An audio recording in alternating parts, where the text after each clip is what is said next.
Saya ingin membuktikan mengapa rumusan masalah bukan pertanyaan. Jadi dulu saya pernah bilang, we are, we are the right man in the right place, but we have wrong book. Kita adalah orang yang benar di tempat yang benar. Kita ingin menjadi insinyur di kuliah di Fakultas Teknik. Ya, udah benar tuh. Orangnya benar, tempatnya benar, tapi bukunya salah. Ini buku memang tidak tidak sering dipakai atau memang bukan dipakai di Fakultas Teknik, tetapi isinya sama. Buku yang dipakai di Fakultas Teknik isinya sama dengan ini. Meskipun mungkin judulnya berbeda. Saya kasih contoh samanya di mana. Lihat di poin B, rumusan masalah di situ apa? Berupa kalimat pertanyaan. Oh, ternyata sama isinya. Kita fokus aja di B ya. Kemudian di halaman utama, ini di halaman bab 1 ya, di halaman materi yang pertama ini, kita langsung aja lihat di sini. Ini sama juga, di setiap mata kuliah metode penelitian, ini pasti muncul. Saya lihat di Fakultas Ilmu Komputer ada, terus perkapalan ada. Kalau di teknik industri, saya tidak cek, tapi pasti ada, saya yakin ada. Karena ini memang wajib, saya tidak ingin menghilangkan ini. Saya tidak ingin mengganti ini. Memang awalnya dari sini. Ini biang keladinya di sini. Maksudnya, kenapa kita meneliti? Karena ada rasa ingin tahu. Nah, dari rasa ingin tahu itu makanya muncul pertanyaan. Itu kan maksudnya. Jadi, teman-teman pasti akan berargumen justru karena inilah rumusan masalah itu bertanya. Saya ingin mengatakan bisa iya, bisa enggak. Ada buktinya. Dan buktinya ada di buku ini. Sabar ya. Pengertian dan lingkup penelitian. Saya belum belum belum akan membuktikan tidak perlu tanda tanya ya. Belum. Jadi sabar dulu, saya mau kasih tahu memang benar bahwa tanda tanya itu muncul karena masih gelap, belum jelas. Nah, argumen saya, kalau sudah jelas, jangan nanya. Gitu aja kan. Kalau sudah terang, jangan nanya. Gitu kan. Tanda tanya ini kan muncul karena belum jelas, karena masih gelap, atau masih misterius. Jadi tinggal dibalik aja. Kalau sudah tidak misterius, sudah jelas, sudah terang, jangan nanya. Itu logiknya ya. Sebentar ya, sabar, nanti akan saya kasih tahu. Sebelum ke argumen saya yang terakhir ya, saya mau berkomentar di sini. Jadi, saya tidak ingin menyalahkan ya, saya mau menambahkan. Untuk mencari kebenaran, itu lebih dari dua. Apa buktinya? Sabar ya. Ini namanya kriteria kebenaran. Untuk mencari kebenaran, kriterianya ada banyak. Jadi yang tadi ada dua jalan, nggak cuma dua, ada banyak. Untuk mencari kebenaran, salah satunya yaitu authority. Kemudian coherence, ini yang kedua, ya. Kemudian yang ada konsensus. Pasti teman-teman sudah pernah mendengar apa arti konsensus. Konsensus itu adalah kesepakatan. Jadi suatu nilai di masyarakat akan menjadi benar kalau semuanya sepakat. Itu namanya konsensus. Some view opinion held by all people. Held by all people.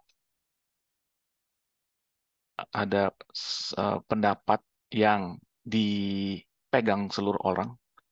To be valid criteria of truth. Akan menjadi, itu menjadi valid kriteria.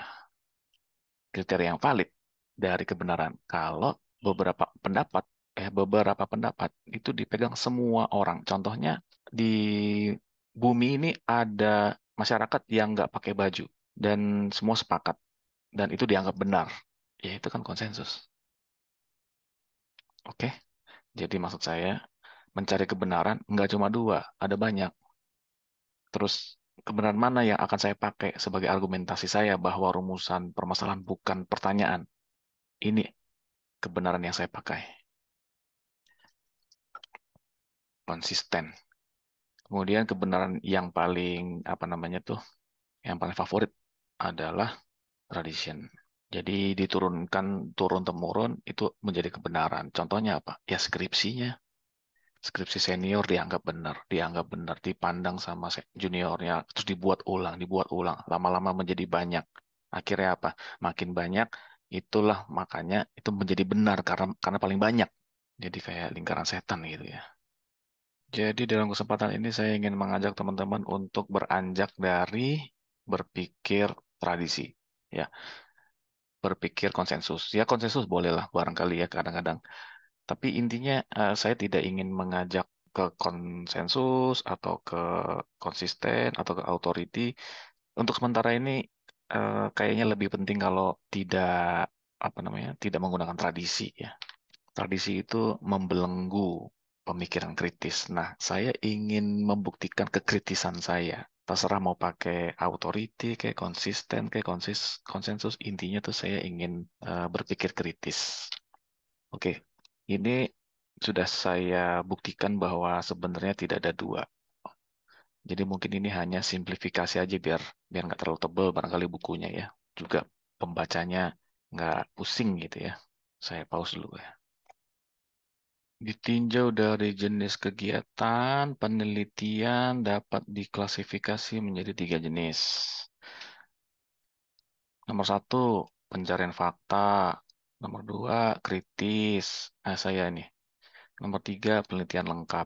Saya nggak tahu kalau yang ini apa. Ya, jadi penelitian diklasifikasi tiga jenis. Ini bukan argumentasi eh, kekritisan saya, ya. Tidak. Ini tadi kan katanya penelitian itu mencari ya, mencari tahu, terus dicatat ya pencarian pencarian fakta. Ini kan termasuk ada di latar belakang. Di latar belakang tuh cari fakta apa gitu. Jadi saya tidak membantah ini. Ini bukan argumen yang akan saya jadikan bantahan. Oke. Yang akan saya jadi bantahan nih, jenis penelitian berdasarkan hasil yang ingin dicapai ini ya. Jadi dosen selama bertahun-tahun itu lupa barangkali ya bahwa kita ini ilmu terapan. Itu itu yang paling menohok deh ya. Itu yang paling menohok. Oh, mungkin teman-teman bertanya menohok di mana ya? Emang kenapa dengan basic research gitu? Kita ini ilmu terapan. Engineering itu applied science engineering. Makanya orang-orangnya disebut engineer. Engineer adalah orang yang menerapkan. Kemudian kita mengenal science. Maka orang-orang yang ahli di bidang sains dinamakan scientist. Science itu adalah basic research. Science itu adalah orang-orang yang ingin tahu. Orang-orang yang ingin tahu, ini saya kasih ini aja deh, buktinya deh ya. Tapi buktinya agak-agak sulit mendapatkan dari dikti ya, terutama saya sulit mendapatkan dari dikti. Jadi ini adalah panduan dari UGM. Seharusnya sih dari dikti ya. Tapi biasanya semua kampus itu ngambilnya dari dikti, terus dicetak ulang, di apa namanya narasinya dirubah sedikit, ditiru lah ya, disadur ya dari dikti disadur terus dicetak lagi. Ini saya dapat dari UGM, tapi saya yakin ini dari dikti. Ya, saya sulit mencari yang langsung dari dikti. Oke, intinya saya mau kasih tahu apa sih basic research. Ini kan penelitian dasar kan. Nah, itu tadi kan sama. Ini kan bahasa Indonesianya. Kalau bahasa apa namanya? Tadi apa? Nah, di situ penelitian dasar, penelitian dasar ya. Kalau ini applied. Jadi setelah ini selesai, dapat suatu rumus. Nah, rumusnya nanti akan dipakai di research, diterapkan oleh kita. Jadi kita bukan yang bikin rumus, kita yang memakai rumus. Oke, kembali ke sini deh. Kita baca bersama-sama. Penelitian dasar adalah sebuah studi sistematis ya, yang diarahkan pada pemahaman yang lebih dalam untuk mendapatkan pengetahuan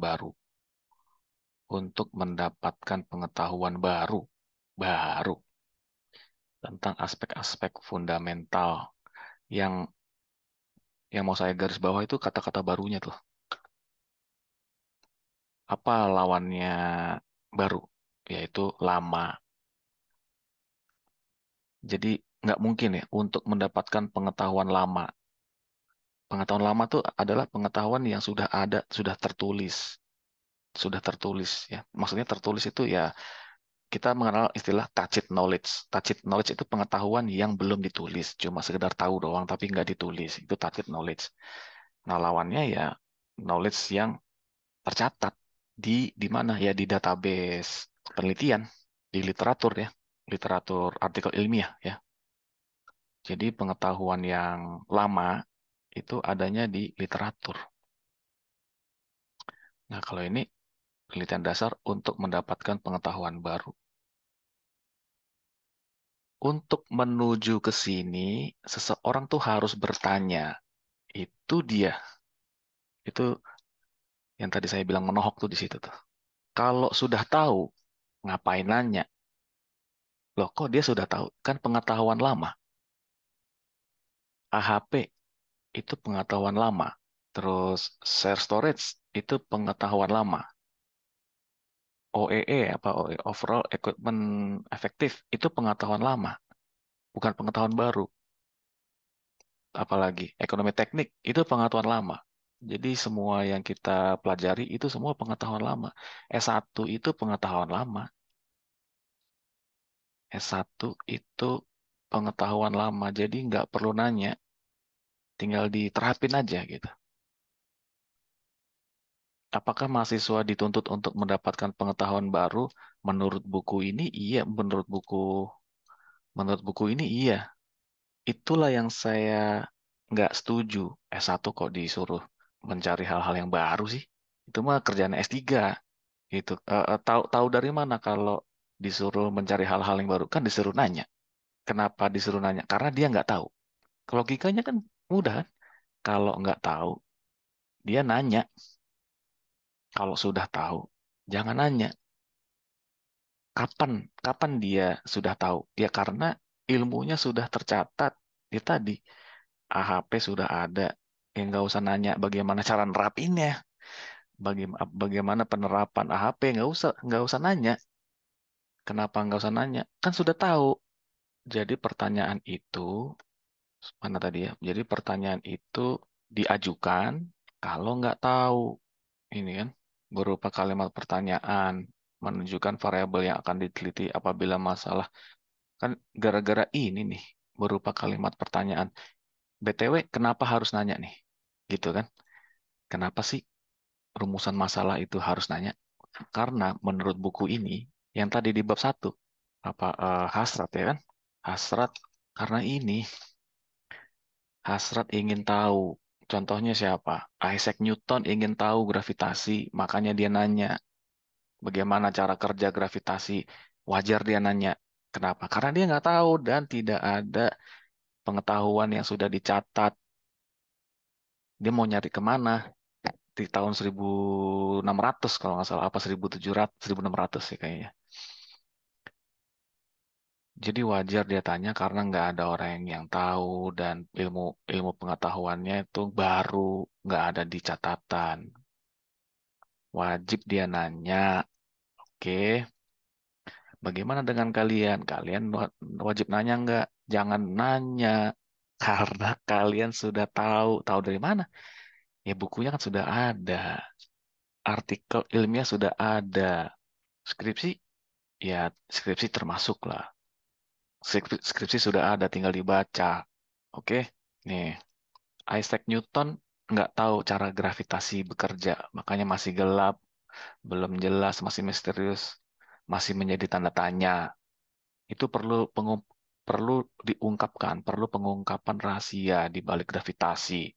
Rahasia mana yang akan menjelaskan semua ketidakjelasan gravitasi, semua yang masih gelap dan semua yang masih misterius. Jadi, buku ini itu khusus untuk sains. Tolong itu digarisbawahi. Tahu dari mana kalau ini sains? Di buku yang saya baca di teknik perkapalan, itu judulnya apa ya? Tapi kayaknya metodologi penelitian.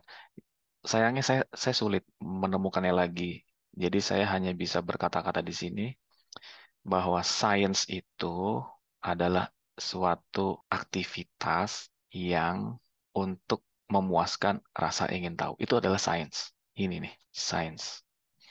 Itu pengetahuan yang diinginkan, gitu ya. Pengetahuan yang diinginkan melalui keingintahuan. Kan ingin tahu, makanya dia nanya. Kalau dia sudah tahu, dia nggak nanya.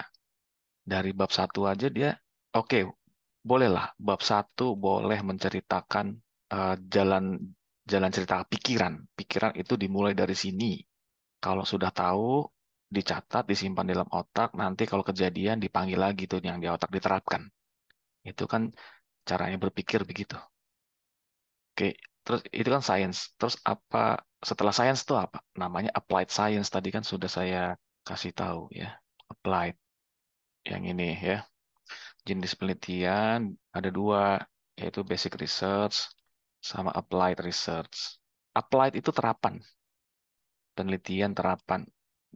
Dia tahu dari mana ilmu-ilmu, dia nerapin apa? Dia menerapkan suatu metode ilmiah. Metode ilmiah dapat dari mana? Ya dari basic research. Ya contohnya AHP, ekonomi teknik, apalagi OEE. Itu semua asalnya dari basic research dan kita tinggal pakai aja. Pakai itu maksudnya apa? Terapkan. Ya. Kita tinggal terapkan. S1 itu terapkan. S1 terapkan, jangan nanya. Nah, buku ini, saya tidak bilang buku ini salah. Kenapa? Karena ada S1 MIPA. Itu kan MIPA kan sains. Jadi kalau buku ini untuk mahasiswa sains cocok karena rumusan masalahnya disuruh nanya. Kenapa disuruh nanya? Ya tadi alasannya kan karena dia nggak tahu, karena dia ingin tahu. Ya. Kenapa dia ingin tahu? Karena dia nggak tahu, karena ada masalah yang belum jelas. Masalah yang belum jelas. Coba balik lagi, masih gelap. Jadi si orang-orang MIPA mereka-reka tentang adanya hal-hal yang masih gelap. Ya orang-orang fisika. Orang-orang fisika S1 itu kan melihat, oh kelihatannya ini ada yang belum dieksplor, masih gelap. Kira-kira tuh apa ya isinya gitu. Kan masih gelap, kan nanya. Kira-kira tuh, jadi ada gap di fisika, ada gap penelitian semacam ruangan gitu ya. Ada batas ya ruangan ini dengan ruangan sana ada gap cukup jauh. Nah, di situ kok kosong, masih gelap. Terus ingin tahu kira-kira tuh apa. Nah, kira-kira itu apa? Itu kan ya tanda tanya. Nanti kalau sudah ketahuan, oh itu, oh udah terang. Itu dicatat terus disebar ke orang-orang agar orang-orang yang membutuhkannya itu dapat menerapkan. Itu urutannya begitu loh. Basic research, ya, basic research untuk mendapatkan pengetahuan baru. Ya tadi kok gelap, masih gelap. Ketika terang, nah baru tuh, baru. Kenapa baru? Ya karena tidak ada yang mirip dengan dia. Karena berbeda dengan ruangan-ruangan yang lain, berbeda. Makanya baru. Tadinya dia masih gelap. Nah, untuk mendapatkan pengetahuan baru, dia pakai eksperimen dan ada dijelasin di sini udah lumayan lah. Ada eksperimen, ada eksploratif dan terus. Ya intinya kalau sudah terang, ya sudah terang, ya jangan nanya lah. Apa tuh maksudnya sudah terang? OEE sudah terang, rumusnya sudah tahu caranya, ekonomi teknik udah tahu caranya, apalagi tuh AHP udah tahu caranya, terus menata gudang udah tahu caranya, apalagi bagaimana merancang dashboard, loh kan sudah tahu caranya, udah ada, meskipun kalian belum tahu, tapi kan sudah ada di mana, sudah ada di literatur ilmiah. Kalau belum tahu, tinggal baca. Jangan nanya. Nanya itu kalau benar-benar masih gelap, masih belum jelas, belum ada barangnya. Masih gelap itu ya karena barang yang nggak kelihatan ya dianggap belum ada. Metodenya nggak ada. Metodenya belum kelihatan. Ini nanya gimana caranya itu ada kita bisa memenuhi permintaan karena ada permintaan perusahaan yang tidak bisa dipenuhi dengan metode yang sekarang. Metode sekarang nggak bisa. Makanya metodenya apa ya? Bagaimana caranya ya? Itu baru nanya. Nanya karena nggak tahu caranya. Kalau sudah ada caranya, ya sudahlah. Jangan ditelan mentah-mentah. Itu yang saya ajak kalian untuk kritis. Jangan ditelan mentah-mentah. Saya bertanya ini dari 2011 karena ini nih.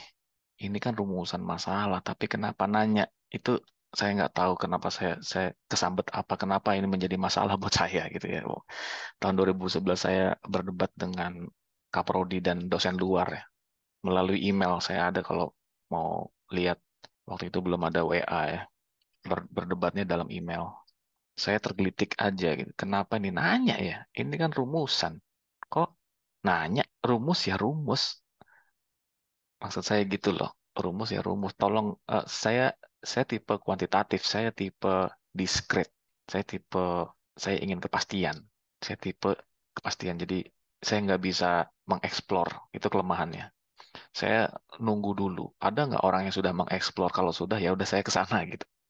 Karena saya tidak ingin ketidakpastian. Saya tidak ingin ketidakpastian. Karena saya ingin kepastian, maka ini saya anggap tidak pasti. Kenapa ini rumus terus ini pertanyaan ya? Pertanyaan ya pertanyaan aja, rumus ya rumus aja. Terus rumusnya mana? Ini kan rumus nih. Terus rumusnya mana? Ya, rumus itu apa sih? Ini ada di video saya yang sebelumnya. Bagaimana cara bikin rumusan masalah? Oke, saya rasa itu dulu deh ya. Kenapa rumusan masalah bukan kalimat pertanyaan? Jadi sekali lagi gampang kok ya. Kenapa kalian nanya? Kalau menurut buku ini dia bertanya karena dia ingin tahu. Oh, ingin tahu. Berarti kamu nggak tahu? Iya, saya tidak tahu, makanya saya nanya. Itu loh maksudnya buku ini khusus untuk para peneliti yang tidak tahu. Nah, banyak deskripsi itu ya yang mempertanyakan bagaimana hasil. Misalkan saya tidak tanya caranya, Pak. Saya tanya hasilnya. Saya sudah jelaskan di video yang lain. Hasil itu tidak perlu ditanyakan untuk yang applied science. Applied science itu kita engineering. Kenapa? Kenapa kita nggak nanya hasil? Karena proses sedang berjalan, kita tunggu saja hasilnya. Proses dan hasil itu berpasangan. Paham nggak tuh? Kalau kamu nanya hasilnya, itu kan artinya kamu nggak tahu hasilnya kan? Saya nggak tahu hasilnya, Pak. Makanya saya nanya. Kalau itu menjadi pertanyaan, maka masalahnya bergeser. Masalahnya bergeser dari masalahnya si perusahaan menjadi masalah ketidaktahuan Anda tentang hasil. Apakah begitu? Masalahnya bergeser. Kalau masalahnya bergeser, berarti itu tidak konsisten. Berarti itu tidak konsisten. Saya kembali lagi ya. Kriteria of truth. Konsisten itu ada dua. Konsisten yang konsisten yang tidak kontradik. Tidak melawan dirinya sendiri. Misalkan ada Kementerian A dengan Kementerian C, itu kontradik. Kementerian A bilang belok kiri, Kementerian C bilang belok kanan. Itu tidak konsisten karena kontradik. Nah, kalau konsisten, do not contradict. Contoh lagi obat. Kita makan obat A, tapi kita minum susu. Susunya melawan obat itu. Jadi kontradiksi namanya. Kalau di dalam obat kamu beli, di belakangnya itu ada kontradiksi. Dilarang makan ini, makan itu, makan anu. Minum ini, minum ini, minum anu. Karena akan melawan obat yang kalian minum. Itu kontradik. Kemudian konsistensi ini maksudnya adalah setiap jadi kementerian ya, Kementerian A bilang belok kanan, Kementerian B belok kanan, Kementerian C belok kanan juga. Jadi nih, one statement follows from another. Jadi ada, eh, oke lah, mungkin kementerian terlalu banyak ya. Jadi ini maksudnya, ini kan is ya, is itu maksudnya, dia ini ada kata tunggal. Orang lah, satu orang ketika mengeluarkan klaim, ya, ketika mengeluarkan klaim, misalkan 10 klaim, 10 klaim itu are connected. 10 klaim itu saling berhubungan. Berhubungan tuh kayak apa? Input, proses, output. Outputnya itu dijadiin proses lagi, terus jadi output lagi. Outputnya itu dijadiin, sorry, outputnya itu dijadiin masukan suatu proses. Nanti proses itu menghasilkan output terus aja. Bersambung. Connected. In such a fashion that one statement follows from another. Iya, one statement itu maksudnya eh, ada pernyataan yang di output di mungkin statement ke-10 itu berasal dari statement ketiga atau statement kelima, mengikuti statement-statement lainnya, tidak harus sebelumnya ya. Kan tadi saya bilang statement ke-10 itu berasal dari statement 5. Jadi seolah-olah statement 10 itu output dari statement 5. Enggak juga seperti itu. Contohnya nih, formal logic. Nah, di sini yang paling makanya tadi saya menganggap ini kebenaran yang sejati karena ini sebenarnya. Ini yang menjadi andalan saya dalam mencari kebenaran adalah matematik. Mathematic rules. If all A, jika A misalkan ada 10, A are B, and all B are C, then all A are C, ya benar. A adalah B, B and B adalah C, ya. A adalah B dan B adalah C. Ya maka A itu ya C gitu. Itu mathematical rule. Saya tidak ya sejujurnya saya ingin mengajak kalian ke sini. Tapi kalaupun kalian nggak nyampe ke sini nggak apa-apa deh. Yang penting kalian kritis. Yang penting kalian tuh keluar dari tradisional. Yang penting kalian tuh jangan jangan apa nih? Jangan telan mentah-mentah. Kita orang yang benar di tempat yang benar, tapi bukunya salah. Kok bukunya salah? Ini bukunya orang sains. Kalau kalian menanyakan hasil, kalau kalian menanyakan hasil, bukan menanyakan bertanya, bukan menanyakan cara, ya jadi bergeser dong. Kalau bergeser, kamu tidak konsisten. Ini klaim-klaim berhubungan, connected. In such way, a fashion that one statement, bahwa klaim Anda itu berhubungan dengan klaim yang lain, atau mengikuti klaim-klaim terdahulu. Contohnya kan ini. Ini adalah klaim A itu B. A itu adalah B loh. B itu adalah C. Maka ya A itu sama aja dengan C. Kan ini koneksi. Kalau digambarin ya nggak perlu lah ya digambarin. Masa nggak ngerti sih ini. Berarti kalau kalian nanya hasil, nggak konsisten. Kenapa nanya hasil? Maksudnya kenapa nggak konsisten? Karena kan masalahnya tuh di perusahaan. Kenapa menjadi masalah Anda? Kan nanya hasil ya. Gini, ini kalimat pertanyaan. Ini siapa yang nanya dalam buku ini? Adalah peneliti. Berarti itu masalahnya si peneliti. Loh, kok masalahnya peneliti? Ya karena peneliti ingin tahu tapi nggak dapet. Dia ingin tahu. Hasrat ingin tahu. Isaac Newton ingin tahu cara kerja gravitasi. Karena dia nggak tahu dan semua orang nggak ada yang tahu, ditanyain juga nggak tahu. Bukunya juga nggak ada. Maka itu menjadi masalahnya dia, bukan masalah orang lain. Kenapa jadi masalah dia? Karena dia ingin tahu, tapi nggak dapat jawabannya. Itu masalahnya dia. Nah, kalau kamu nanya berapa hasil atau bagaimana hasil AHP, atau bagaimana hasil rancangan, bagaimana tingkat kepuasan. Lah, kalau kamu nanya, berarti itu masalah kamu dong. Atau kamu mau bilang, ini bukan pertanyaan saya, Pak. Ini pertanyaannya si perusahaan. Nggak nyambung. Maksudnya nggak nyambung, nggak konsisten. Kan kamu bilang bahwa perusahaannya itu bermasalah di bagian ini. Perusahaan memiliki masalah produktivitas. Apa tandanya? Apa indikasinya? Pegawainya lelet. Kenapa lelet? Karena dashboardnya membingungkan. Gitu. Berarti itu yang akan kita bidik. Jadi masalahnya adalah dashboard membingungkan. Bukan masalahnya bagaimana cara bikin dashboard. Emang perusahaannya nanya.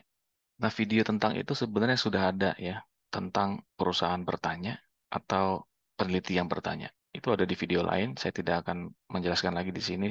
Silakan atau tolong lihat video saya tentang rumusan masalah. Oke, saya rasa itu dulu deh untuk sementara ini. Jika ada yang tertinggal, video ini akan saya update. Oke, baik, terima kasih atas perhatiannya.